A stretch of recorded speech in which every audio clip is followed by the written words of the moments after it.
What's going on, y'all? It's DG back with another video today, giving y'all a quick review on these brand new Under Armour basketball shoes, the UA FUTR X4. So let's get right into it. Traction consists of Under Armour specialty Flow. Traction is really good on clean courts, but on dusty courts you need to wipe. In my opinion, the Curry 12 had a much better traction experience, even on dust. Like I said in my Curry 12 review, you still have to wipe there as well, just like with all basketball shoes. But I do feel like the FUTR X4 had a little bit more inconsistency with the traction, especially in this like middle portion. Kind of protrudes out like the pattern. I don't know if you guys can see that really closely in the heel and even in the forefoot. A lot of past flow models are very flat to the floor. So like with all flow models, traction is really good, especially on clean courts, like I said. Even here, as an example, I feel confident just stopping, and the bite is just crazy. Even just doing stuff like that, it feels like it's stopping instantaneously, which is the thing about flow. I think what people don't realize is that when a shoe squeaks, it means that it's slipping just a little bit to make friction with the floor so that it makes a sound. There's no sound because basically it's gripping instantaneously, so there's no slip at all. Like I said though, on dust, you will have to wipe from time to time. I've been playing in these for a while now, over the past 2 weeks, and basically I had an overall good experience with the traction, like I've been saying, but there have been times where I definitely needed to wipe. When that dust accumulation,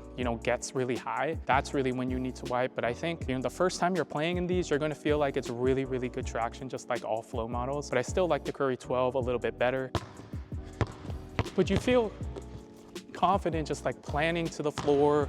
If you need to like pull up for a jump shot, you feel confident. So overall, this is a really good traction setup, but I would still say that the Curry 12 is a little bit better in my personal opinion, so I would choose those. In terms of the cushion of the shoe, it is Flow as well. Same thing with the traction. If y'all don't know or are unfamiliar with Flow as a model or just technology, it basically is the entire midsole for the cushion and the entire outsole for the traction. And the main difference between all Curry Flow models, Under Armour Flow models, is how the flow is implemented, basically in terms of how the traction looks, in terms of how much flow they put in the cushion. They definitely put a lot of flow in these, so it really isn't the closest to the ground. It doesn't have like the insane court feel that the Curry 11 had, for example. So from my experience playing in pretty much all the flow models, I think this one is a little bit higher off the ground in comparison.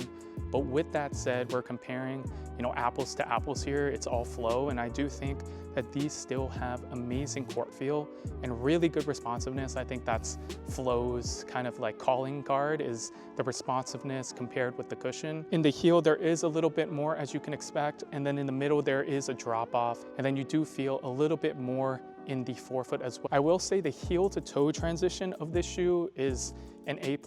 I think that's one of the most positive things about this shoe, is the heel to toe transition. I think you guys can see like it does have kind of a curved design as well, so you really do feel that when you're running. So even if I'm running straight like this, you definitely feel that heel to toe transition. And then if I pull up for a jumper, you definitely feel that court feel and responsiveness as well. I will say while we're at it that I do think the Curry 12 feels just a little bit softer, more comfortable in my personal opinion. I mean, that is something that we can expect with a signature shoe, where this is more so like a secondary line and then the signature shoe is the signature shoe. So you would expect that shoe to feel more comfortable, and that is the case. The shoe definitely fits true to size in my opinion, but it is one of the worst things about this shoe because it is way too narrow for me personally. I will show you guys an up close look at it, but inner medial side of my foot is literally going out of the shoe, especially on the medial side right here. And if I do tie the laces tight, it will, be pronounced, right? That feeling will be pronounced.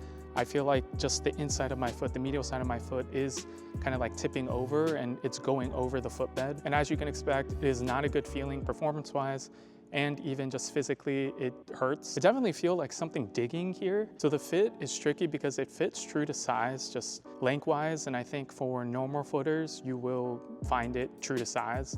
But basically it is way too narrow for me personally as a wide footer. And the reason why it's tricky is because if you even go up half a size, I think the shoe will be compromised in pretty much every category besides the cushion and traction. So the support, the lockdown will be compromised, especially if you go up half a size. And the reason why I say that is because it does have like a one booty construction upper. And this shoe looks and feels like it's meant to be like a sock on your foot. So if you you know, if you order a sock, right, just for your feet and they're too big, it just won't fit. It's just not something that you can accommodate for. And I do feel like something like this is supposed to feel that way. You can get away from going a half size up or, you know, a full size up if you really need it. But I do think the support and the fit, of course, will be compromised because this is not something that it's supposed to feel one-to-one with your foot, basically. So overall, it's not a good feeling for me personally. And I do think that's one of the biggest downsides of this shoe right here. It's just the fit. In terms of the lockdown and support, guys, you guys see this kind of like strap system on the upper, which we'll talk about. And you also see the traditional lacing system. Lockdown is good. It's actually pretty surprising because this shoe is such a low top, but there's also this very nice heel sculpting in the back, which makes you feel like you're locked in, basically. So it's actually a really good implementation. And I was surprised because I felt like I would get heel slippage, and I didn't when I was playing. So, however, I do feel like the strap isn't too, like, it doesn't really do much for me personally. I'm not sure if it's because my foot is just going over the footbed already. But you guys see where it scrunches up, where you're supposed to like pull on it?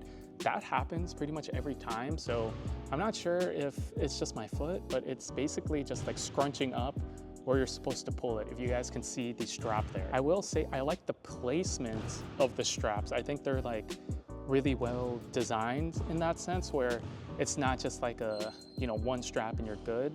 It's kind of like supposed to be placed in the middle of your midfoot, or like the middle of your foot basically. But in terms of the functionality itself, I'm not too sure if I like it that much because it just scrunches up and I feel like I'm not getting real lockdown from it. Traditional lacing system is also good. I do like traditional laces. Again, you guys can see it is a little bit higher off the ground. So although like it does have a wide base, although like the traditional lacing system is really good, like it is a little bit higher off the ground. So you guys can kind of see how pronounced that flow is on the outsole. It's just like it's really like beefy in terms of the flow. So, and it kind of feels how it looks, where you can kind of roll your ankle over like this. So my point is that it's not the lowest to the ground shoe out there. Again, you get a lot of court feel, you get a lot of responsiveness from this flow.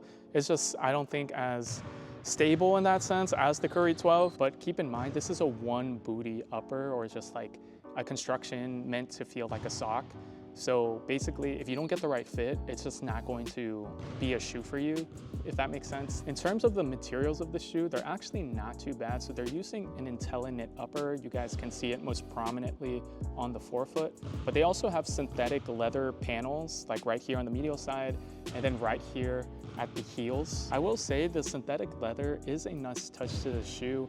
It does make it feel a little bit more premium, especially in this tough crowd colorway. The shoe feels supportive, but it's really the fit that compromises pretty much everything about the shoe. And for me, it just fit way too narrow, where my foot was a little bit hurting. Like I said, I felt like there was some pinching, especially on the medial side. Although the shoe was supportive, you guys can expect that if you don't have a shoe that fits you well, then it's just not going to be great. In terms of the price point, these retail for $125 USD, which is actually pretty good for a non-signature basketball shoe. I think it is pretty competitive. I think you're getting a good overall package for this shoe for $125. I would just say this shoe is much better for people who have narrow feet. I think people who have wide feet, it's just like if you don't get the right fit, or it doesn't fit you correctly to the point where you feel 100% confident in the shoe. And for me, I don't feel that way simply because like the inside of my foot is just going over, and especially when I run or just do simple moves, you can feel it going over the footbed. And overall, there is some pinching there as well, because obviously I'm trying to like get the best lockdown. So I tie the laces really tight.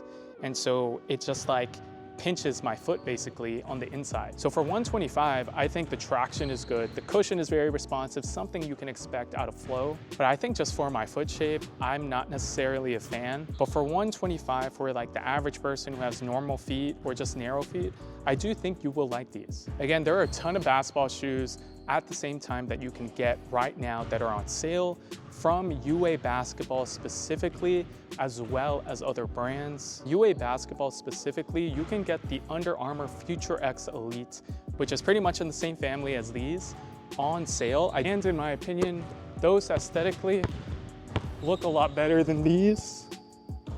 Like the FUTR X Elite is just really good. And I feel like the overall fit is better than those. And objectively right now, based on what I saw in the app at this moment, it's cheaper than these. These shoes are good, it's just overall, I just don't know how I can recommend these over other options out there. But just looking at the shoe by itself, just talking about this specific shoe, you do have to wipe, and you do most of all have to watch out for the fit. The fit, you know, obviously if a shoe doesn't fit you right, it is a deal breaker. Most of all, you do have the signature athlete Stephen Curry with his 12th signature shoe, the Curry 12, that is only $15 more. And I do think that shoe overall is a much better overall product than these, in my opinion. I do see a lot of UA basketball teams, UA sponsored teams playing in this shoe. It's just, I do think the Curry 12 is better, and that's something that you can expect, right? I don't think that's a surprise for a signature athlete to have a better shoe than a secondary line. And on feet, they don't look horrible in my opinion. So you guys can see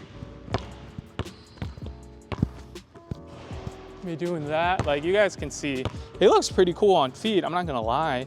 It's just, it kind of hurts a bit because the fit is just off. So should you get the Under Armour FUTR X4s? I think this shoe will be better for those who have narrow feet. I do think if you have wide feet, it's just going to be really tough. Overall, I do like the fit and the aesthetic and look of the FUTR X Elites a lot more. For $125, it is a good deal, especially if you can get the right fit. But overall, I do think there are just, regardless, other options out there, again, such as the FUTR X Elite from Under Armour. Then in terms of other brands, you do have the GT Cut 3 on sale. 2-way 4s might be on sale right now. Those had really good traction, very responsive cushion. I would say it's on the lighter or more thinner side, but it is a really good performer. So there are a lot of options out there. So if you are interested in getting the shoe, I would wait for a sale or just get a colorway that you really want. Because overall, I do think paying an extra $15 for the Curry 12 is just an overall decision that I would personally make over getting these. But leave a comment down below and let me know what you guys think. Have you guys played in this shoe? Thank you guys so much for watching. Make sure to comment, like, and subscribe, especially if you made it this far. And I will catch you guys in the next one. Peace.